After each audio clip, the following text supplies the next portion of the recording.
are designed to be. So since we are representations of our parents, how can we be anything but our parents? So the same capabilities our parents have, we have. That's the reason why you white people were able to enslave us black people, because you have power just like we do. Even if you use your power in a negative way that generated more energy than our positive power did, and the only reason why is because our positive power had no need for violence. Violence is a very strong negotiable tool. And even if it's demonstrated for good or bad, it can still be violence and still be destructive. And in this case, you use violence to destroy good. And violence only can do what violence do, which is destroy. Violence should not be used to destroy anything, which means there will be no violence necessary to be destroyed. Do you understand? If no violence ever surfaced, there will be no reason to use violence to destroy violence. We knew that. That's the reason we were the peaceful, non-violent people that we were. But there were some people who didn't have those vibrations, and they took advantage of us non-violent people.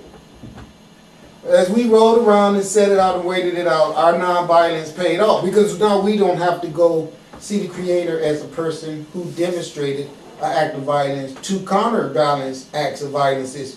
We have a federation for that. That is thus me, and I am here to answer the cries of the oppressed. And I brought the green light with me that this guy was just telling you about. You can find in one of the quadrants in your brain. Only problem is, I don't find it in my brain. I am the green light that you will find in your brain, because you called me here when you kept praying to Jesus to save you from your affliction. Though my name is not Jesus, I knew you were talking to me, because I am the person who takes care of this job. My name is Asarad Satepara Ma'at, and I have been summoned to this realm of time and space to kill the Zionists.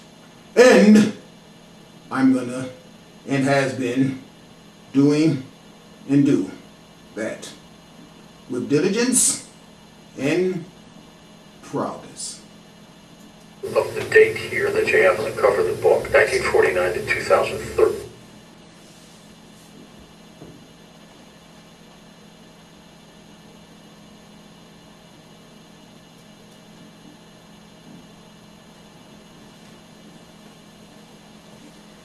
Removal of the Cherokees. Birthday story of Private John G. Burnett, Captain Abraham McClellan's Company, 2nd Regiment, 2nd Brigade, Mounted Infantry, Cherokee Indian Removal, 1838-1839. Children, my children, this is my birthday, December the 11th, 1890. I'm 80 years old today, 80. Okay, I want all you Mexicans out there to take a good look at where you was launched from, all right? Now I want you to understand something. This is your original skin complexion right here. And when you get past all those feathers and all the otherwise garms that would have been on before these Europeans came here and Europeanized everyone, this is the face that would have been under there, regardless to all the bullshit they gave you about red people. They called them Indians because they look just like the people in India. They thought that they wanted you to believe that they thought they were in India. They knew exactly where they were at. Okay? Look at this. Isn't that amazing? Look at that. How that man and I want to put their shoulders together, and look what they formed there. As above, so below. See, this is what I say about the human anatomy. We'll always show you cosmic connections. You see the X in there? How the man and the woman together will always represent resurrection. And this is what's going to have to happen for us to resurrect as a people. We need to return to our universal given spouses. And that's just that. We're not going to ever amount to anything if we keep letting ourselves remain more and more diluted. We need to return to our full melanin source. They can only come from these two, returning to self. That's why I tell you it's ordained all through the universe that our bloodline remain intact. Shallow minds won't be able to understand that because they want to vibrate on the teachings that the white man has given us about self. But the universe has a better plan. And that's the reason why people are going to have to get over their egos and shut the fuck up and learn something. Okay? Because the bottom line is that this stuff is ordained and going to be carried out by the spiritual energies of our universal creator. And it ain't got nothing to do with no pork chop eating, Coke 45 drinking, dumb, stagnated, boggled down minds of you niggas out there who don't want to learn shit and push yourself forward. Now this is who the native people were here when the white man came here and took them out of all of their regular garments, cut their hair, don't put them fucking feathers back on you, put on our European clothes. And you're going to be good Catholics and Christians when I get through with your ass. I'm going to change your clothes, change your diet, change the way you think, and you'll be worshiping my image as God in no time at all. And that's just what happened. I was born at King's Iron Works in Sullivan County, Tennessee, December the 11th, 1810. I grew into manhood fishing in Beaver Creek and roaming through the forest, hunting the deer, the wild boar, and the timberwolf, often spending weeks at a time in the solitary wilderness with no companions but my rifle, my hunting knife, and a small hatchet that I carried in my belt in all of my wilderness wandering. I grew into manhood fishing in Beaver They wanted Creek to show you and roaming connection through the forest, between hunting the the deer, blackness. the wild boar, and the timberwolf, often spending weeks at a time in the solitary See, look, I want you to see something. wilderness. This with is no how this companions bastard but my got so much control over the female mind. Now let me tell you what they would do. They would take this woman and tie her upside down like this, and then they would all rape her, beat her, do everything they can to humiliate the hell out of her. Have black men stand around and watch. They sitting there glad that it's her getting the shit stumped out of her and not them. Okay? They have other women standing around watching too. This is their mind. This is how they genetically embedded fear in us. They beat this lady, rape her. If there was another lady there that was pregnant, they'd take her and tie her up and cut her baby out to show her we just have total disregard for you. We so fucked up, we would even cut your baby out, throw it on the ground, stomp it, just stomp the hell out of it till it's left a pool of blood. All this stuff did very damaging brainwash to our women. It made our women feel like we were inadequate and that we could not protect them. And the reason why is because these guys come on the earth with such a treachery that it was never known to man before that men could do this type of shit. They even did it to their own women first. The people who know about these white men more than anyone is white women. These guys would cut the baby out, stump the baby in the ground, rape this lady, sodomize her is what they would do. Because they hated the vagina, and they are the ones who started the crap that women shouldn't have pleasure when they have sex. So they foolishly attempted to eradicate her having pleasure. Not to mention they were so busy sticking it into each other's ass that it was preferred to them that way. They loved violating a woman and to rob her of her superiority as having a vagina. So what did they do? They completely overlooked her vagina and they would sodomize her. Because that way she could feel less than a woman. They didn't even want my vagina. They wanted my stinky ass. And this is who they were. To this day, we got women walking around here so confused, they will push their backside at you before they offer you the front. And you be sitting there like, why would I want to do that? Well, every other man has. And it's like, well, those are not men. Those are people mimicking devils. If you are a real man, if all you wanted...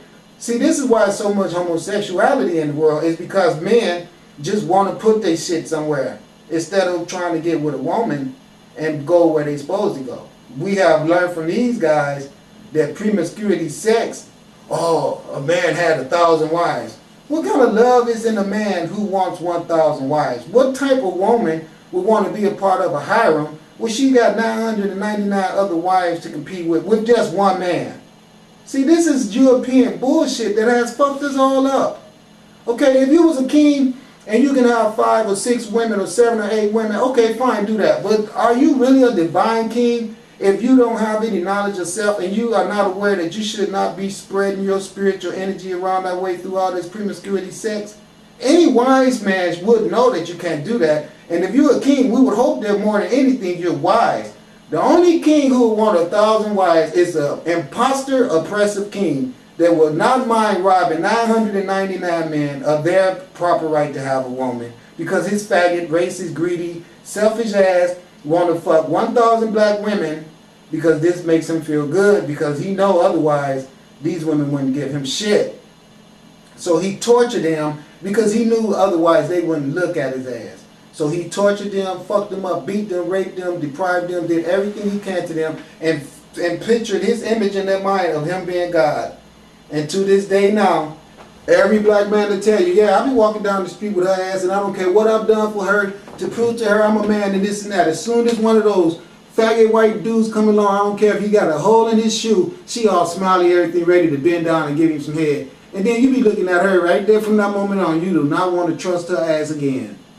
And that's really the truth, because I don't understand why after all this time you still got to eat chitlins. Okay? You ain't got to eat that shit no more talking about it tastes good, but it ain't good for you. You never should have been having to eat it anyway, but these selfish ass bastards wouldn't give you nothing else to eat but that. And now you so damn controlled and so sprung in your damn head that you would go out and pay that high price for a bunch of frozen guts that was part of the digestive system of an animal you shouldn't be eating any damn way. That nasty ass pork. And that shit is so expensive now, and then it'd be frozen because it's so it rots so fast.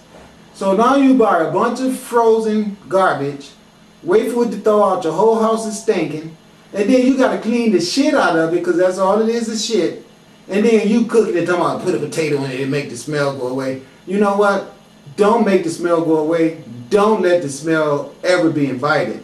That's the way you deal with that.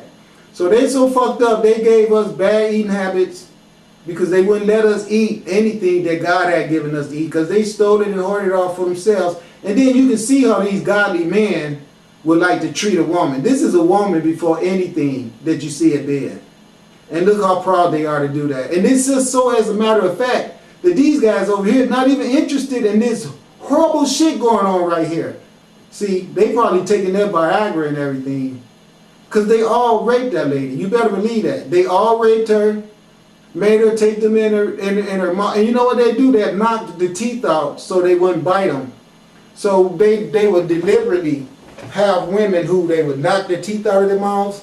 So when these men came along and she was forced to give them head, they didn't have to worry about her biting their members off. And this is the horrible, treacherous people that got us worshiping the image of them as God now, because of all this atrocious shit they've done to us for over 500 years.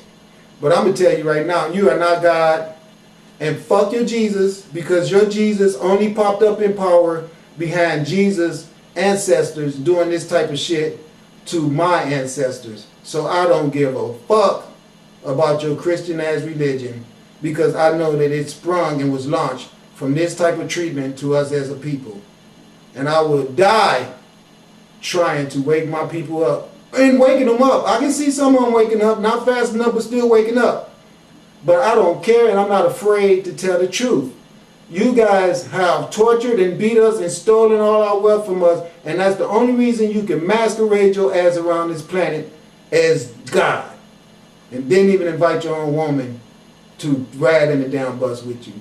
A rifle, my hunting knife, and a small hatchet that I carried in my belt in all of my wilderness wandering. On these long hunting trips, I met and became acquainted with many of the Cherokee Indians, hunting with them by day and sleeping around their campfires by night. I learned to speak their language, and they taught. Now look, they came here, you see their little boats out on the ocean. This is after Africa and India. See, they had already been to Africa and India and brought these slaves in and captured these dudes, stole them from Africa, all right? Beat them so much all the way over here, you know, got them so submissive now, okay? From being beat, fondled, raped, you know, yeah, they raped a lot of these men. Know that, they did. See, they knew for a fact